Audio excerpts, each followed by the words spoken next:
ভারত বাংলাদেশ যুদ্ধ কি আসন্ন একটু খতিয়ে পর্যালোচনা করতে বসলাম।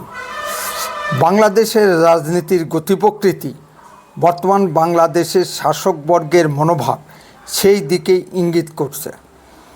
ভারত অনেক বিষয়ে বারবার বাংলাদেশকে সতর্ক করেছে, কিন্তু ডক্টর মোহাম্মদ ইউনূস সাহেব কোনো কিছু শোনবার পাত্র নন।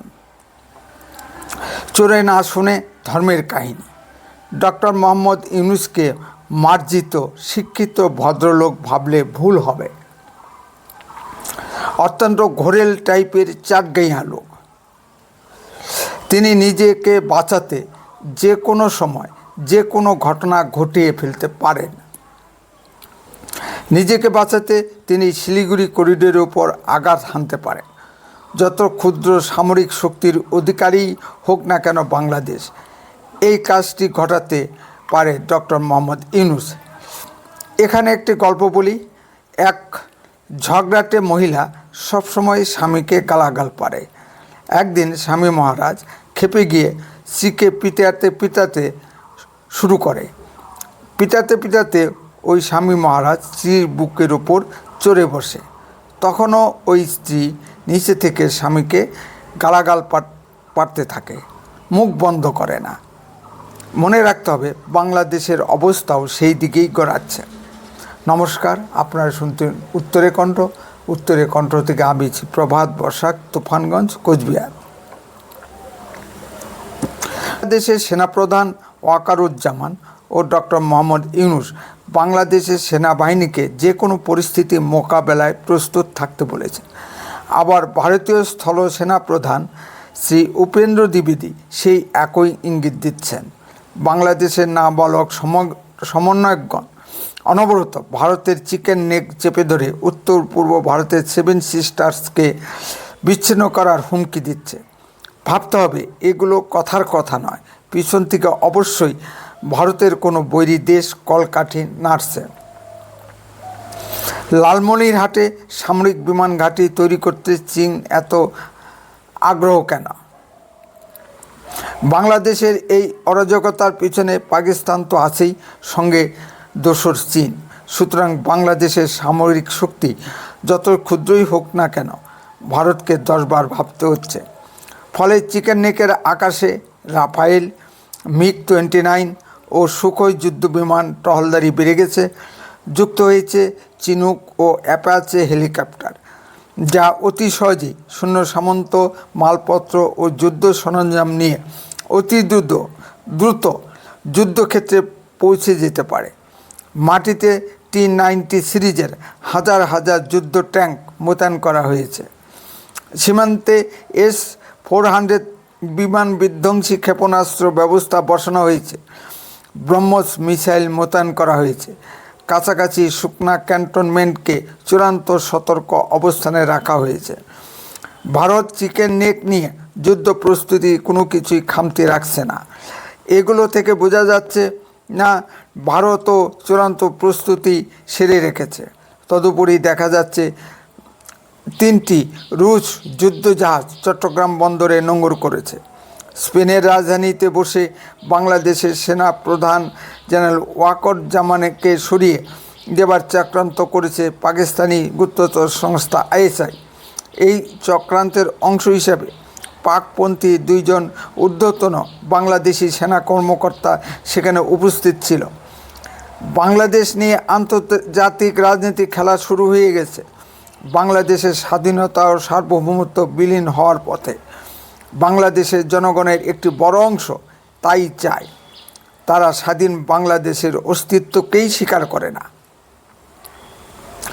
ভারত ইচ্ছা করলেই বাংলাদেশের আকাশপথ ও সমুদ্রপথ বন্ধ করে দিতে পারে।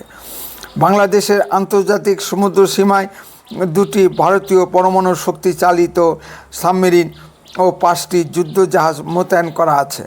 ভারত ইচ্ছা করলে যে কোনো সময় বাংলাদেশের টুটি চেপে ধরতে পারে।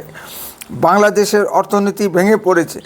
কলকারখানায় উৎপাদন বন্ধ, শ্রমিকদের হাতে কাজ নেই, কৃষি উৎপাদন ব্যাহত। এ ধরনের একটি ভঙ্গুর অর্থনৈতিক শক্তি সম্পন্ন দেশের যুদ্ধের স্বাদ জাগে কার উস্কানিতে?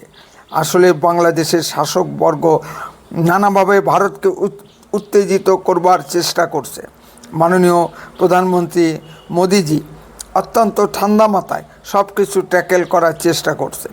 কথায় আছে, জোয়ারি ও মদারুর টাকার অভাব হয় না। আপনি ভদ্রলোক, আপনাকে কেউ টাকা ধার দিয়ে সাহায্য করবে না, কিন্তু বেশি লোভে জোয়ারি ও মদারুকে লোকে টাকা ধার দেয়। সুতরাং যুদ্ধ শুরু হলে বাংলাদেশের টাকার অভাব থাকবে না। চীন, পাকিস্তান, তুরস্ক ও আরব দেশগুলি সাহায্যের নামে টাকার থলি নিয়ে এক পায়ে দাঁড়িয়ে আছে। রাজনীতির এই সত্যটি যতই না বলক হোক না কেন, বাংলাদেশের বর্তমান শাসকবর্গ খুব ভালোভাবেই বুঝতে পারছে।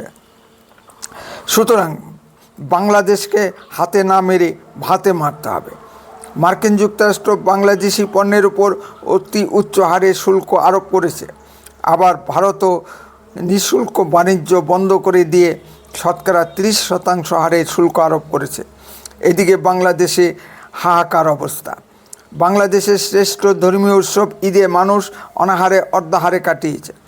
মানুষ অনাহারে থাকুক বা মারা যাক, তাতে কিছু যায় আসে না পাকিস্তান ও বাংলাদেশের শাসকবর্গের।